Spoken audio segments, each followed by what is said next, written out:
जब तक परिवार का मुखिया जीवित है तब तक आमतौर पर संपत्ति के बंटवारे को लेकर विवाद की स्थिति नहीं बनती, लेकिन पिता या परिवार के मुखिया के देहांत के बाद यह बहुत सामान्य है कि परिवार के भाइयों या दावा करने की स्थिति में बहन भी के बीच विवाद की स्थिति खड़ी हो जाती है।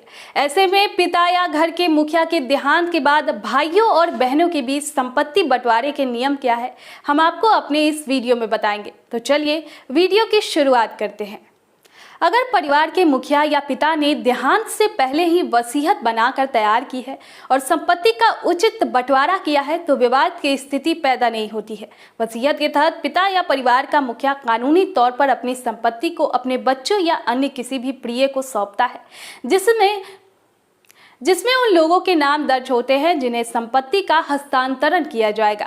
इसके लिए परिवार के मुखिया या पिता के द्वारा पेशेवर की मदद ली जाती है, जो कि संपत्ति के बंटवारे में भूमिका निभाता है।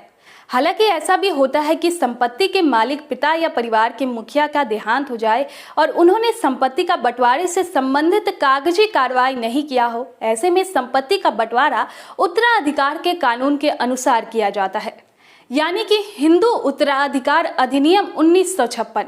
इसके तहत अगर संपत्ति के मालिक पिता या परिवार के मुखिया की मृत्यु बिना वसीयत बनाए हो जाती है तो उस पर संपत्ति को इस अधिनियम की कक्षा 1 के उत्तराधिकारियों को दिया जाता है।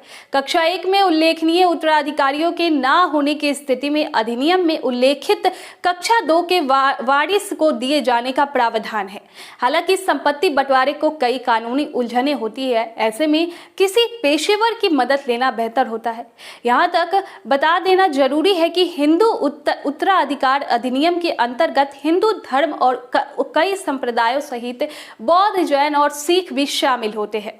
अब जानते हैं मुस्लिम कानून के तहत संपत्ति का बंटवारा कैसे होता है।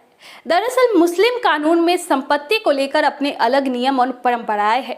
मुस्लिम कानून में पैतृक संपत्ति की अवधारणा नहीं है। मुस्लिम कानून 2 प्रकार के उत्तराधिकारियों, हिस्सेदारों और अन्य को संपत्ति के हकदारों के रूप में पहचाना है। इस्लाम कानून के हिसाब से संपत्ति के बंटवारे के कई नियम हैं। यह भारत में वसीयत संबंधित नियमों कानूनों के जरिए प्रतिबंधित होते हैं। आइए संपत्ति बंटवारे से संबंधित मुस्लिम कानूनों के खास प्रावधानों को देखते हैं। सबसे पहले इसके अनुसार मुस्लिम पत्नी को उस स्थिति में बेदखल नहीं किया जा सकता है जब एक से अधिक पत्नी होने पर भी उसे अन्य पत्नियों के साथ साझा करना पड़े। इस्लामिक कानून के अनुसार विधवा को संपत्ति का एक निश्चित हिस्सा दिया जाता है।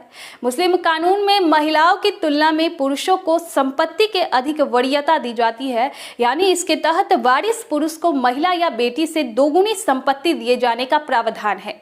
अब आपको बताते हैं बंटवारे की कानूनी प्रक्रिया से संबंधित अन्य तथ्य।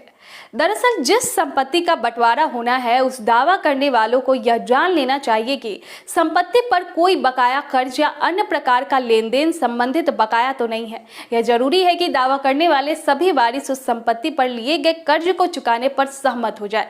वसीयत के अनुसार किए गए संपत्ति बंटवारे में किसी भी तरह की खामी होने की स्थिति में कानूनी तरीके से इसे सुलझाने का प्रयास करना चाहिए। अगर शुरुआत में ही वसीयत संबंधित खामियों को आपसी तालमेल से कानूनी पेशेवर आदि की सहायता के जरिए ठीक कर लिया जाए तो बाद में बेहद उलझन भरे और परेशान करने वाली कानूनी प्रतिक्रियाओं से बचा जा सकता है। आपको बता दें कि वसीयत नहीं लिखे होने की स्थिति में यह जरूरी हो जाता है कि आपसी तालमेल मिलकर संपत्ति का बंटवारा कर ले और किसी भी तरह के विवाद से बचे।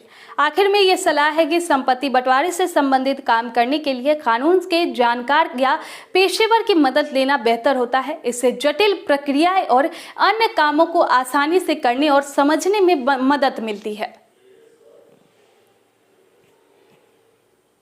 तो आज के वीडियो में बस इतना ही। अगली वीडियो में हम आपके लिए देश दुनिया से जुड़ी अन्य जानकारी लेकर आएंगे।